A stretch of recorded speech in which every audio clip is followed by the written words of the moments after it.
I've been meme coin trading for nearly 3 months now, and I get a lot of people ask me what I think is the hardest part about meme coin trading. In today's video, I'm going to cover the 5 hardest topics in what I think, if you can master early on, you're going to be a much more successful trader down the line. I think today's video is going to be super informative, and I think it's going to help a lot of people who are beginner, just starting out.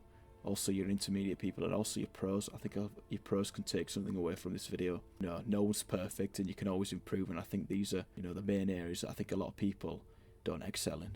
Before the video starts, I do ask if you could go follow me over on Twitter. It's the same on all platforms. It's Shrek PF70. I post really valuable information such as theses on AI coins. I think a lot of people struggle to dictate what's a good AI coin to a bad AI coin. I kind of cover that over in a detailed analysis, and the view count doesn't lie. People seem to really enjoy it. The coin, I called it back at 1 million as shown. It broke an all-time high of 5 million. It actually went higher than this. This is just what I called out on my Twitter, and it's also sat at about 3 million right now. And I think it's got so much more in the tank, so I'm pretty much putting you onto something beforehand. But yeah, I've got loads of valuable information over on my Twitter, so make sure to follow. I'm probably going to do a giveaway at about 250 followers. So yeah, thank you. On to the video. Okay, what's the hardest part of meme coin trading? I'm going to go through one by one and talk about 5 topics that I've wrote down. I'm going to kind of give a little bit of a summary while showing you maybe some live examples, or maybe some previous trades, or just even drawing a chart just to kind of show you, how it'd almost work. And for number 1, I've wrote down controlling your emotions in trades, and I've put in brackets psychological. Okay, I write psychological because I believe this game is completely just your mind versus yourself, and I think once you understand that and you kind of process that in your head, you're going to be a much more confident trader. I've kind of drawn out a chart on how an emotional trade may look to people, and I'm going to be doing it based off my wallet. So for example, I've got 0.4 in the wallet, and let's say I've bought in here, the grey line indicates my buying, and I've put 0.4 in. And emotional trading happens for 2 reasons. 1, because you're staking too much of your portfolio, or 2, you just don't believe what you're buying in. So for example here, I've put 0.4 in at the grey line, the coin's going up, I've made money, but maybe I get a bit too greedy and I don't sell here. But then what happens, the coin has a dip, and it might go under your buying price. And because you've staked too much, a lot of people are going to start getting emotional, they're going to panic sell, and they're all going to sell in this red candle here. But then what happens is the coin might shoot back up, and they're going to be all flustered and emotional because they waited, they could have made money, and they're going to be pissed off. But because they've staked too much, they've sold on this red candle here, and then it might drop again, and it might shoot back up, and they could make a whole bunch of money, but they've sold over here, so they've made nothing, and they've actually come out with a loss. How to deal with this? What I would say, for example, is stake less, and you're not gonna trade with emotions as much. For example, if I bought into this trade with 0.1 opposed to 0.4, and it went up and I made some money here, again I didn't sell for the sake of the example, and it drops down here, I'm at a bit of a loss. But because I've staked less of my portfolio, I'm going to ride it out, because I'm not bothered about losing a few dollars here. So I've staked less, I'm going to ride out this dip, get all the paper hands out, and then boom, I'm going to be rewarded for it. It's going to go back up, and then I might not be happy with this, because before I could have made 30 over here, for example, but I might have only made 15 here. So I'll be like, okay, I'll wait out again, and it drops back down, and then it might spike back up, and you might make 50 here. And what I'm trying to say, if you stake less, you're not going to be trading with as much emotion, and you're going to be much more patient, and you're going to be rewarded for that patience. And this might not happen every trade, but this is a prime example of how emotional trading almost works out. Okay, we've covered number 1, which is controlling your emotions in trades. For number 2, I've wrote timing, knowing and understanding when to buy / exit a coin, and also knowing and understanding when to cut off your losses. So here I've drawn out a little bit of a chart to kind of give you an example of how a time trade might look. This is a bad time trade for this example, and I'm kind of almost going to struggle to give you a brief example, because it's scenario based. It all depends on the coin, what it is. It's super hard to talk about, which is why I write timing is one of the hardest parts about meme coin trading. It's all timing, it's hard to talk about.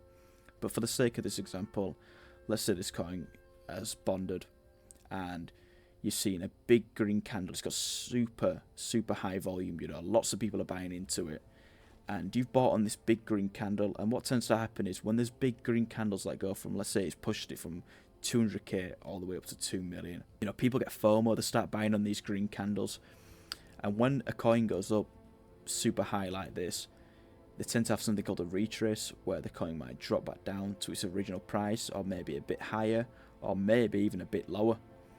And then this is where timing and understanding comes into it. You've got to time your buy, and if you think you're too late, obviously don't buy in, don't get FOMO. That's a big lesson. But then also, if the coin starts to drop, you've got to understand, based on the scenario, you know, it depends what it is. If it's an Elon Musk tweet on these big red candles, you need to understand that you need to cut it, because an Elon Musk tweet, he tweets 100 times a day, you know. That's when you need to be cutting losses. But maybe something with a bit more alpha, like the LA fires where everyone's talking about it, a red candle shouldn't scare you, because it's a hot topic, you know. It's going to probably go back if it's just having a bit of a retrace, because it's pumped so hard from the beginning. So this is why I say it's scenario based, and it's hard to kind of put a finger on it.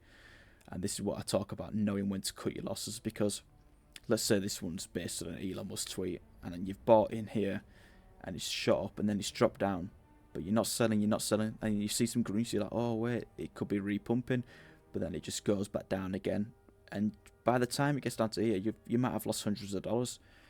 And you need to understand that, you know, when you see something like this, you need to be right, okay, I'm going to take the loss, I'm going to firm the loss, and I might lose 20 here, and I might be a bit bummed out, but at least I've lost 20, opposed to waiting and believing in something which is just over with, and then losing 200 down here. So again, it's all scenario based, it's hard to put a finger on it, and this is why I say time is one of the most difficult things in trading. You've got to understand it, and timing just comes with knowledge and practice, and you'll never get it down to perfection, you never can, but the more hours you spend in the trenches, the better you're going to get, and the more understanding you're going to get to and when to buy and when to exit and when to cut losses, and all these other factors that come along with it.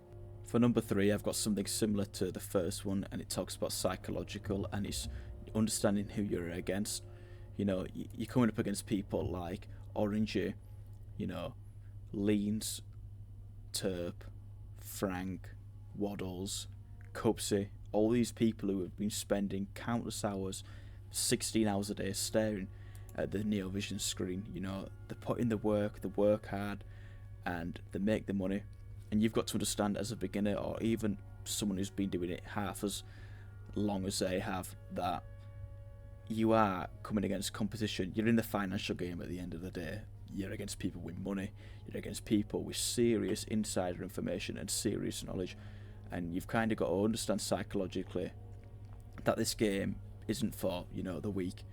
You can't expect to hop on. You might see on Twitter someone make 20,000 off $100. You can't come into the game expecting that. You've got to be willing to sit at the screen for 10 hours plus a day, and you've got to work for your bags.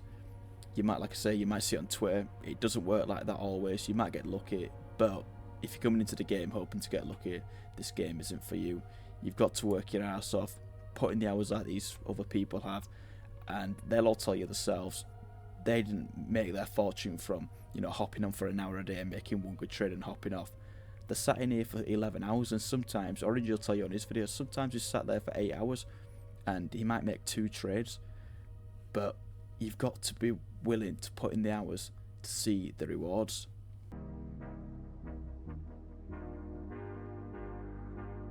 In number 4, I've got speed, and it kind of falls under number 2 and also number 3. It all kind of bonds into one big knowledge bubble, and speed is being able to analyze information fastly but effectively.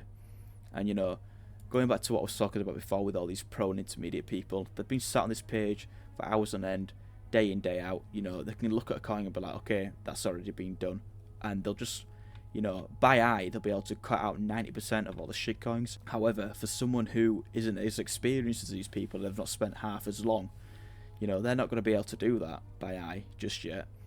So they have to check it manually. So they might click on the coin, and then they've got to be able to, you know, check the socials on the site. So does the site look unique? Has it been used before? If you're an alpha group, you can site check it. Has Dex been paid? You know, has the username been used before? Does the dev still own some? Is it bundled? You know, how many insiders? You've got to do all of these checks super fast.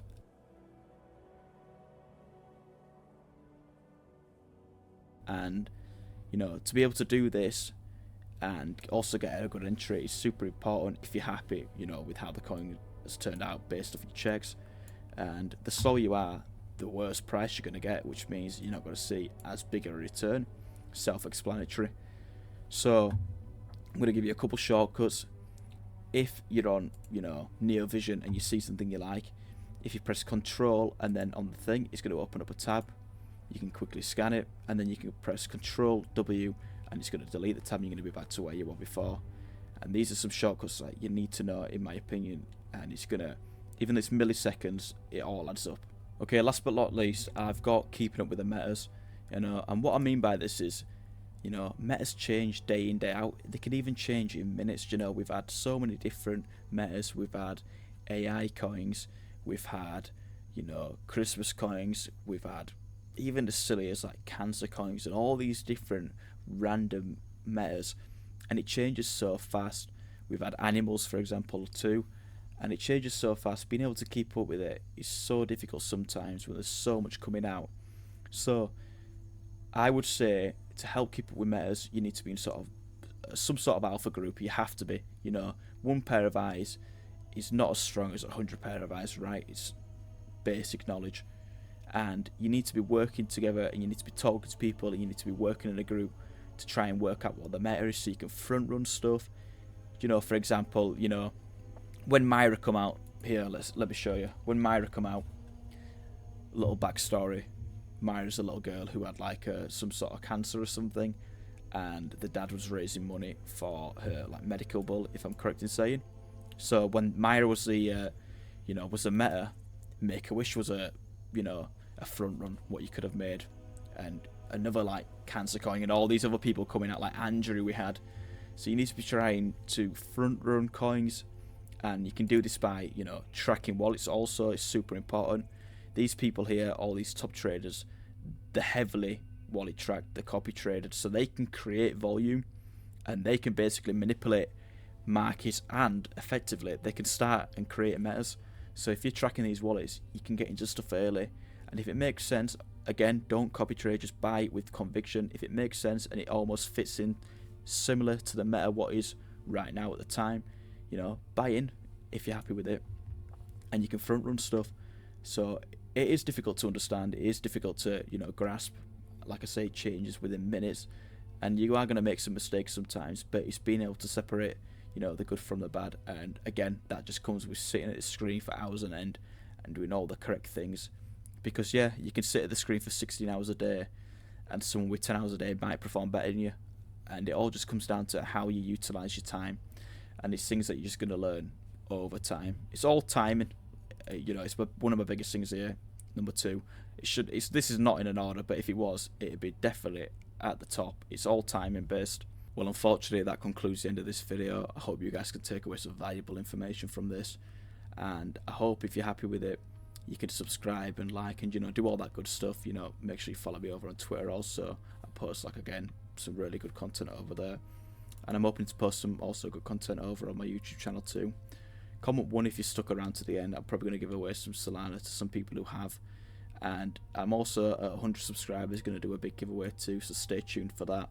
And yeah, thank you so much for sticking by me. There's going to be more content coming soon. I've got loads of unique and good ideas which are going to benefit and value a lot of people in this scene. So yeah, thank you very much for watching, and I'll see you in the next one. Peace.